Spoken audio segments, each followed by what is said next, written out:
தமிழ் மாதங்கள் ஒவ்வொன்றுக்குமே ஒவ்வொரு விதமான சிறப்புகளானது இருக்குதுங்க. அந்த வகையில் 4வதாக வரக்கூடிய மாதம் ஆடி மாதமாகும். இந்த ஆடி மாதம் ரொம்பவே சிறப்புக்குரிய மாதமாகவும் புண்ணியம் சேர்க்கக்கூடிய மாதமாகவும் சொல்லப்படுது. மாதம், கிழமை, திதி, நட்சத்திரம் என அனைத்துக்குமே சிறப்பு பெற்ற மாதமாக இந்த ஆடி மாதமானது சொல்லப்படுது. இந்த மாதத்தில் வரக்கூடிய எல்லா நாட்களுமே சிறப்பு வாய்ந்த நாட்களாகுங்க. இந்த மாதத்தில் அம்மன் வழிபாடு செய்வதற்கும் முன்னோர்கள் வழிபாடு செய்வதற்கும் ஏற்றதாக சொல்லப்படுது. இது தட்சிணாயன காலத்தின் தொடக்க மாதமாகுங்க. ஆடி மாதத்தில் தான் சூரியன் தெற்கு நோக்கி தன்னுடைய பயணத்தை தொடங்குவதாக சொல்லப்படுது. ஆடி மாதத்தில் தான் அனைத்து அம்மன் கோவில்களுமே கிராம காவல் தெய்வ கோவில்களுமே சிறப்பு பூஜைகளானது நடைபெறும் அப்படின்னும் சொல்லப்படுது. அது மட்டும் இல்லாமல் நிறைய கோவில்களில் பார்த்திங்கன்னா திருவிழா எடுத்து பக்தர்களால் கொண்டாடப்படுவது வழக்கமாகுங்க. அப்படிப்பட்ட ஆடி மாதத்தில் பக்தர்கள் தங்களுடைய வேண்டுதல்களை நிறைவேற்றுவதற்காக தெய்வங்களுக்கு வஸ்திரம் சாற்றி வழிபடுவதை வழக்கமாகவே வச்சிருக்கிறாங்க. அதுலேயும் பெண் தெய்வங்களுக்கு புடவை சாத்தி வழிபடுவதை அதிகமான பக்தர்கள் கடைபிடிச்சிட்டு தங்களுடைய வேண்டுதல்களை நிறைவேற்றிட்டு வராங்க. அதுலேயும் குறிப்பாக பார்த்திங்கன்னா ஆடி மாதத்தில் அதிகமான பக்தர்கள் அம்மனுக்கு புடவை சாத்துவாங்க. நீங்களும் அம்மனுக்கு ஆடி மாதத்தில் புடவை சாத்த போகிறீங்களா? எந்த நிறத்தில் எந்த முறையில் புடவை சாத்துனீங்கன்னா என்ன பலன் கிடைக்கும் அப்படின்னு முழுமையாக தெரிஞ்சுட்டு நீங்கள் வழிபாடு செய்வது சிறப்பானதாகும். இதை பற்றி தான் இந்த பதிவில் நம்ம விளக்கமாக சொல்ல போகிறோம். வீடியோவை ஸ்கிப் பண்ணாமல் முழுசாக பாருங்கள். நம்ம சேனலை இப்போ தான் ஃபஸ்ட் டைம் பார்க்குறீங்க அப்படின்னா நம்ம சேனலை சப்ஸ்கிரைப் பண்ணலன்னா சப்ஸ்கிரைப் பண்ணிக்கோங்க. கூடவே இருக்கிற பெல் பட்டனையும் ப்ரெஸ் பண்ணிக்கோங்க. உங்களுக்கு ஜோதிட ரீதியாக சந்தேகம் இருந்தாலும் சரிங்க, தனிப்படையாக ஜோதிடம் பார்க்க விரும்பினாலும் சரி, இந்த வீடியோவுக்கு கீழே டிஸ்கிரிப்ஷனில் ஜோதிடரோட வாட்ஸ்அப் நம்பர் கொடுத்துருக்குறேன். இந்த எண்ணுக்கு தொடர்பு கொண்டு பேசி பாருங்கள். உங்கள் பிரச்சனைகளுக்கு சரியான தீர்வு கிடைக்குங்க. வாங்க வீடியோக்குள்ளே போகலாம். பொதுவாக பார்த்திங்கன்னா பெண் தெய்வங்களுக்கு சக்கரை பொங்கல் படைத்து தான் வழிபடுவாங்க. அதே போல் உங்களுடைய குல தெய்வத்துடைய பெயரையும் இஷ்ட தெய்வத்துடைய பெயரையும் மறக்காமல் கமெண்ட் பாக்ஸில் கமெண்ட் பண்ணுங்கள். உங்களுக்கு பிடிச்ச அம்மனுடைய பெயரை மறக்காமல் கமெண்ட் பாக்ஸில் 3 முறை பதிவிடுங்க. ஆடி மாதம் அப்படின்னா பெண் தெய்வங்களை வழிபடுவதற்குரிய ரொம்பவே அற்புதமான மாதமாகுங்க. ஆன்மீக நிறைந்த மாதம் அப்படின்னு கூட சொல்லலாம். இந்த மாதத்தில் மாவிளை போடுவது, புடவை சாத்துவது போன்ற நேர்த்தி கடன்களை பக்தர்கள் நிறைவேற்றுவதை வழக்கமாகவே வச்சுருக்கிறாங்க.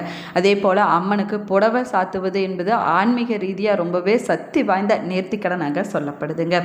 பருத்தி இல்லைன்னா பட்டு புடவைகளை 9 மூலம் பயன்படுத்துவது அம்மனுடைய சக்தியை ஈர்க்கும் அப்படின்னும் சொல்லப்படுது. அம்மன் வழிபாட்டுக்குரிய ஆடி மாதத்தில் அம்மனுக்கு கூழ் காய்ச்சி படைத்து வழிபடுவது சிறப்பானதாகும். அதே போல் புடவை சாத்தி வழிபடுவது ரொம்பவே விசேஷமானதாக சொல்லப்படுதுங்க. இந்து மத சாஸ்திரத்தில் வஸ்திர தானம் என்பது ரொம்பவே உயர்ந்த புண்ணிய காரியமாகவும் சொல்லப்பட்டிருக்குது. அம்மனுக்கு புடவை சாத்துவதாக வேண்டுதல் வைக்கக்கூடியவங்க பெரும்பாலும் பார்த்திங்கன்னா தங்களுடைய விருப்பமான இல்லைன்னா ஏதாவது ஒரு நேரத்தில் புடவையை வாங்கி கொண்டுட்டு போய் சாத்தி விட்டு வந்துடுவாங்க. ஆனால் புடவை சாத்துவதற்கு என்று ஒரு முறையும் இருக்குதுங்க. அதே போல் நம்ம சாத்தக்கூடிய புடவையின் நிறத்திற்கு ஏற்றபடி தாங்க அதனுடைய பலன்களும் மாறுபடும் அப்படின்னு சொல்லப்படுது.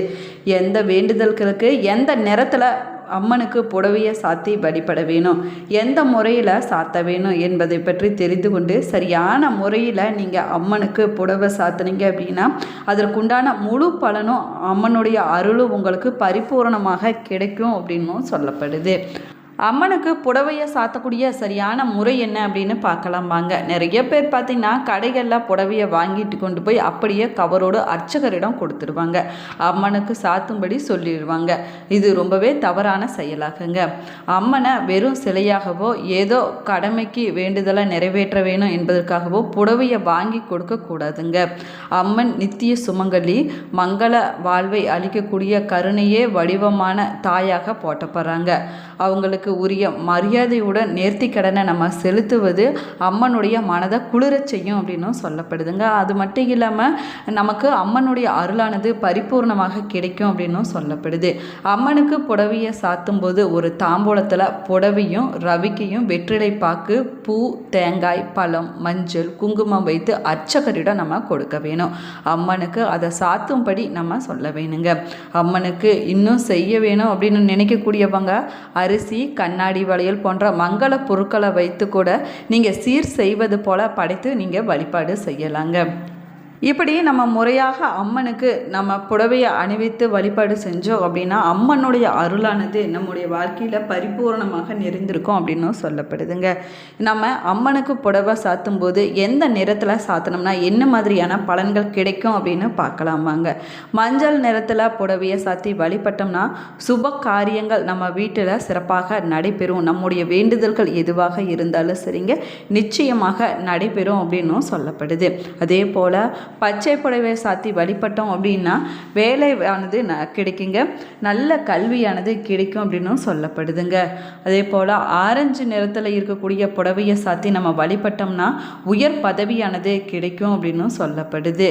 நம்ம வீட்டில் அன்பு சந்தோஷம் ஒற்றுமை நிலைத்திருக்க வேணும்னா சந்தன நிறத்தில் இருக்கக்கூடிய புடவையை அம்மனுக்கு சாத்தி நம்ம வழிபடலாங்க.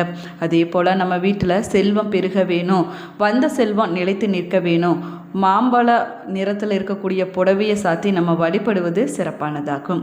எதிரி பயம் கண் திருஷ்டியிலிருந்து விடுபட வேணும் அப்படின்னு நினைக்கக்கூடியவங்க, தெய்வ பாதுகாப்பு வேணும் அப்படின்னு நினைக்கக்கூடியவங்க கண்டிப்பாக நீங்கள் சிவப்பு நிறத்தில் இருக்கக்கூடிய புடவையை அம்மனுக்கு சாத்தி வழிபடுவது சிறப்பானதாகும்.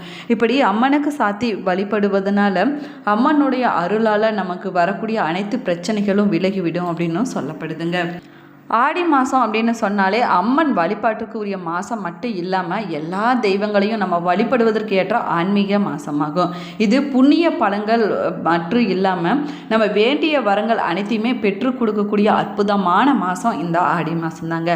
ஆடி மாதத்தில் கிழமை நட்சத்திரம் திதி என்று அனைத்துமே சிறப்புக்குரியதாக சொல்லப்படுது. ஆடி மாதத்தில் நம்ம ஒரு சில விஷயங்களை நம்ம கண்டிப்பாக செய்ய வேணுங்க. அது என்ன அப்படின்னு பார்க்கலாம் வாங்க. ஆடி மாதத்தில் புண்ணிய நதிகளில் போய் நம்ம நீராடுவது ரொம்பவே விசேஷமானதாக சொல்லப்படுது. அப்படி செல்ல முடியாதவங்க கடலில் கூட நீராடலாங்க. இதுவும் ரொம்பவே சிறப்புக்குரியதாகவும் சொல்லப்படுது. ஆடி அமாவாசையில் முன்னோர்களுக்கு பிதுர் தர்ப்பணம் கொடுத்து நம்முடைய கடமையை கண்டிப்பாக நம்ம நிறைவேற்ற வேணுங்க. இது வரைக்கும் அமாவாசையில் விரதம் கடைப்பிடிக்காதவங்க ஆடி அமாவாசை முதல் விரதத்தை தொடங்கி முன்னோர்களுக்கு தர்ப்பணம் கொடுப்பதனால பித்ரு தோஷத்திலிருந்து விடுபட முடியும் அப்படின்னும் சொல்லப்படுது. மேலுமே பார்த்தீங்கன்னா ஆடி மாதத்தில் சுக்லபட்சம் அதாவது வளர்பிறை தசமியில் தேவதா விரதம் இருக்க வேணுங்க. இப்படி விரதம் இருந்து வழிபட்டீங்கன்னா பூஜை செஞ்சிங்கன்னா நீங்கள் நினைத்த காரியம் அனைத்துமே நிறைவேறும் அப்படின்னு சொல்லப்படுது. ஆடி செவ்வாய்க்கிழமையில் அம்மன் கோவில்களில் எலும்பச்சப்பழ விளக்கேற்றி வழிபட்டிங்கன்னா அதிகப்படியான பலனானது உங்களுடைய வாழ்க்கையில் கிடைக்குங்க. ஆடி மாத வளர்ப்பிறை துவாதசி தொடங்கி கார்த்திகை மாத வளர்ப்பிறை துவாதசி வரைக்கும் ஒவ்வொரு மாதமும் பெண்கள் துளசிக்கு பூஜை செய்து வழிபட்டுட்டு வந்தீங்கன்னா நீங்கள் நினைத்த காரியம் கண்டிப்பாக நிறைவேறுங்க. அது மட்டும் இல்லாமல் வீட்டில் அனைத்து விதமான செல்வங்களும் வந்து சேரும் அப்படின்னு ஐதீகமாக சொல்லப்படுது. ஆடி மாத செவ்வாய்க்கிழமை வெள்ளிக்கிழமை நாளில் காமாட்சி அம்மனை வேண்டி விரதம் இருந்து வழிபட்டிங்கன்னா இது வரைக்கும் இருந்துட்டு வந்த திருமண தடை பிரச்சனைகள் அனைத்துமே விலகிவிடுங்க. உங்களுடைய மனதிற்கேற்ற வரனானது கிடைக்கும் அப்படின்னும் சொல்லப்படுது. சுப காரியங்களானது இனிதாக வீட்டில் நடைபெறுங்க.